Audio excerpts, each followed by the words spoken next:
You gotta move it up. And even like the tongue of a lead.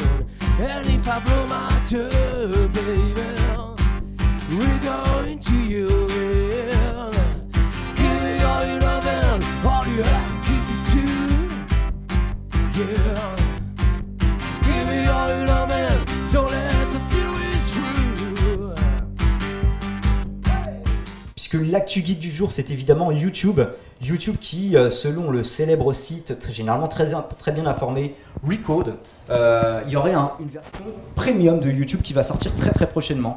Donc une offre payante qui vous offrirait plus de services. Donc là, en l'occurrence, c'est l'accès à du contenu exclusif, l'accès à leur plateforme musicale aussi, Music Key. Donc en gros, c'est le Deezer de Google ou leur Spotify si vous préférez, et qui bloquera les publicités.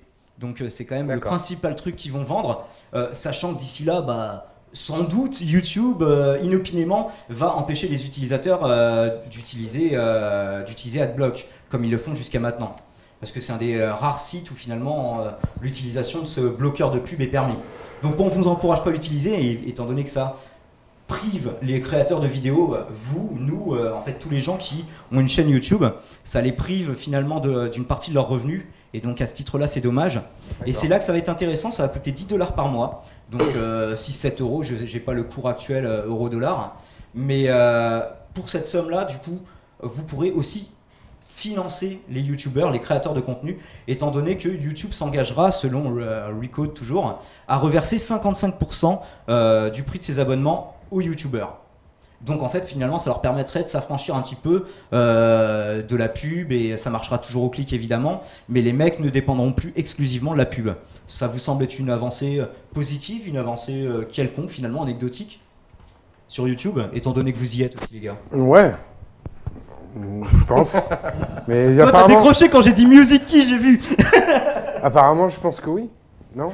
Oui. Il fallait dire oui. Hein. Oui, c'est ça. dire oui. Ouais, faut dire oui. D'accord. Oui. En fait, il n'y a pas de bonne réponse. Non, mais toi, t'en penses quoi? Parce que t'as l'air bien au courant du truc. Moi, j'en pense que finalement, je préférerais donner $10 par mois à AdBlock directement, qui m'a fait tellement de bien, parce que bon, forcément, je dis de pas l'utiliser, mais la pub, elle est très très intrusive sur Internet, beaucoup plus qu'à la télévision encore, et on ne pensait pas que c'était possible il y a quelques décennies.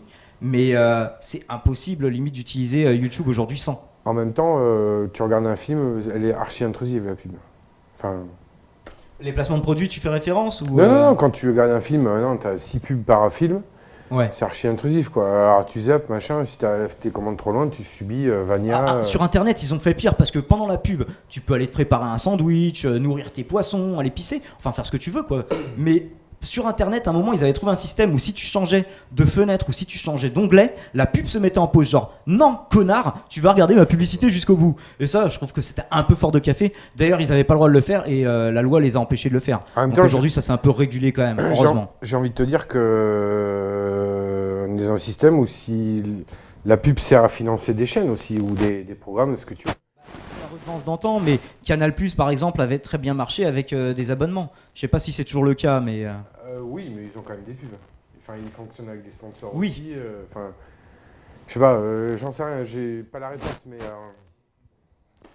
Alors, là où je suis d'accord avec toi, c'est avec le micro, c'est toujours le tien. Donc peut-être essayer de bouger légèrement, je ne sais pas. Oui, en régie, on me dira, vas-y, titille-moi la prise du micro. Titille-moi la prise.